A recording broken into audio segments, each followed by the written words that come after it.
Continue with chapter Death of a Partner. In this video, we are going to discuss how to calculate profit of a deceased partner. It means कि जिस partner की death हो गई है उसका profit हमने कैसे calculate करना है। सबसे पहले हमारे पास दो मेथड्स होते हैं, अगर तो पार्टनर्स की प्रॉफिट रेशो सेम है और अगर पार्टनर की प्रॉफिट रेशो चेंज हो रही है। अगर तो सेम रहेगी तो जर्नल एंट्री बनेगी profit and loss suspense account debit to deceased partner. Suspense account हम इसलिए यूज़ करते हैं क्योंकि अभी तक तो एक्चुअल में प्रॉफिट एंड लॉस बना ही नहीं। प्रॉफिट एंड लॉस तो साल की एंड में बनता है, बट पार्टनर की साल के एंड से पहले ही डेथ हो गई है, इसलिए उसका प्रॉफिट जो हम कैलकुलेट करेंगे वो टेम्परेरीली हम profit and loss suspense account में लिख देंगे। क्लियर?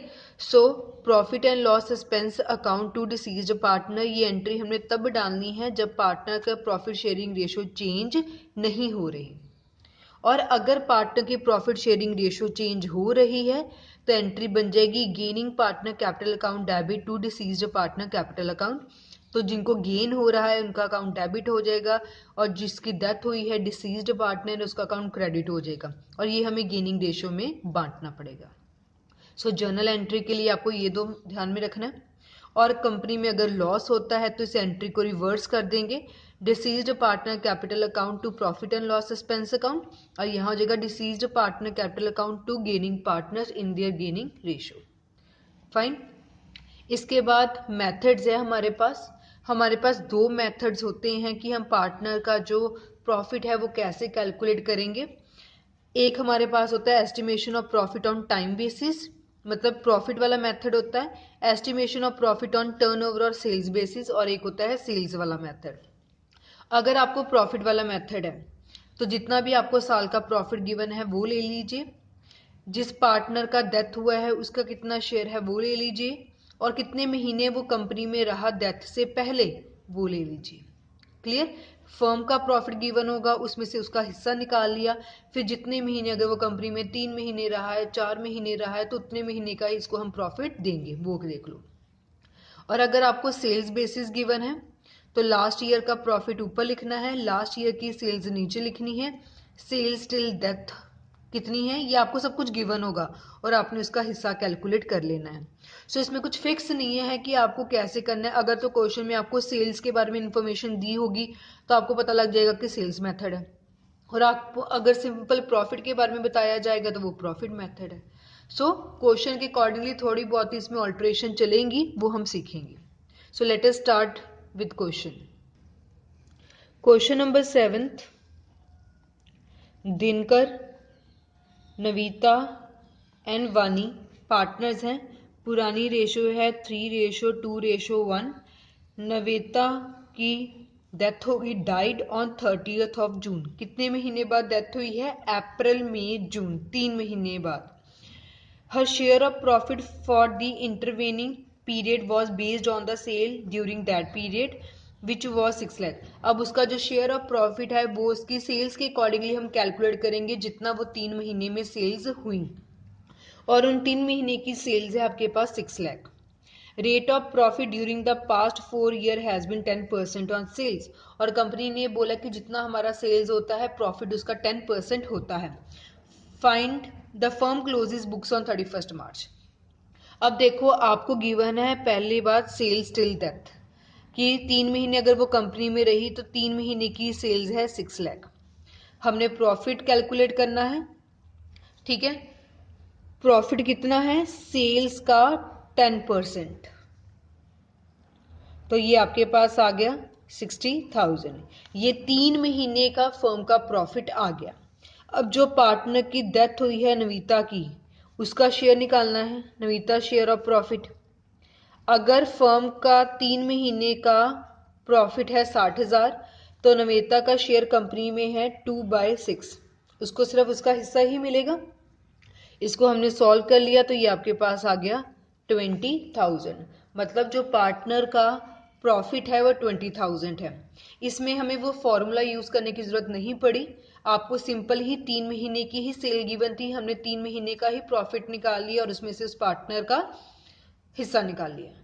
अब इस क्वेश्चन में प्रॉफिट जो है वो चेंज हो रहा है, प्रॉफिट शेयरिंग रेशो नहीं चेंज हो रही, तो अगर हम इसकी जर्नल एंट्री डालें तो ये बन जाएगा profit and loss suspense account debit, क्योंकि रेशो नहीं बदल रही, to Navita's capital account 20,000 20,000।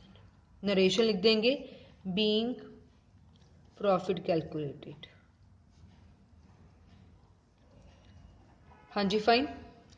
Question number 8, Kumar Verma Naresh partner हैं, पुरानी ratio 3:2:2। On 23 January 2015 Verma died, Verma की डेथ हो गई। Verma share of profit till the date of death was calculated. आपको बताया गया है कि वर्मा का प्रॉफिट बन रहा है 2350। आपको जर्नल एंट्री पास करनी है। हमने सीखा है कि अगर तो रेशो बदलेगी तो gaining partner to deceased partner, अगर रेशो नहीं बदलती तो profit and loss suspense to deceased partner. अब इस क्वेश्चन में कोई रेशो नहीं बदल रही, तो इसकी एंट्री बन जाएगी profit and loss suspense account debit to Verma's capital account. ठीक है, उसका शेयर भी आपको गिवन है 2350 बीइंग प्रॉफिट कैलकुलेटेड। हाँ जी ठीक है। Then it is question number 9th, ABC partner है, पुरानी रेशियो है 3:1। ABC 3:1। B died on 30th June, B की डेथ होगी 30th जून को, अप्रैल मई जून 3 महीने बाद। For the year ended 31st March 2021, the proportionate profit 2020 is to be taken into consideration. 2021 का profit calculate करने के लिए हमने पिछले साल को ध्यान में रखा 2020 को। During the year ended 31st March 2021, bad debts of 2000 had to be adjusted. Profit of the year ended 31st March 2020 was 14,000. Before adjusting of bad debt, calculate the B share. आपको बोला गया है कि जो फर्म का profit है, profit before bad debt, ये आपके पास है 14,000। अब बैड डेट हमारे लिए खर्चा है और खर्चे से प्रॉफिट हमेशा माइनस ही होता है। सो बैड डेट हमने 2000 के माइनस के लिए हमारे पास प्रॉफिट आ गया फर्म का 12,000। हमने बी का शेयर कैलकुलेट करना है। सो प्रॉफिट के बारे में इंफॉर्मेशन गिवन है, प्रॉफिट का मेथड लगेगा 12,000। बी कितनी देर फर्म में रहा? 3 महीने, अप्रैल मई जून 3 महीने।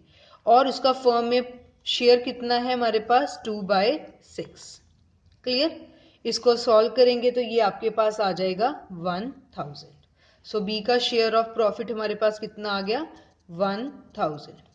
अब इस क्वेश्चन में आपको रेशो के बारे में कुछ नहीं बताया गया, कोई रेशो बदल नहीं रही। ठीक है, कुछ भी नहीं हो रहा। तो जो अगर एंट्री डालेंगे तो profit and loss suspense account debit to B's capital account being profit adjusted या कैलकुलेटेड, जो मर्जी लिखें, 1000। क्लियर? सो आपको जितनी भी जर्नल एंट्रीज है वो जर्नल के फॉर्मेट में डालनी है। यहाँ सिर्फ आपको मेथड समझाया जा रहा है। So this was about question number 8, 7, 8, 9 of death of a partner related to calculation of profit of deceased partner.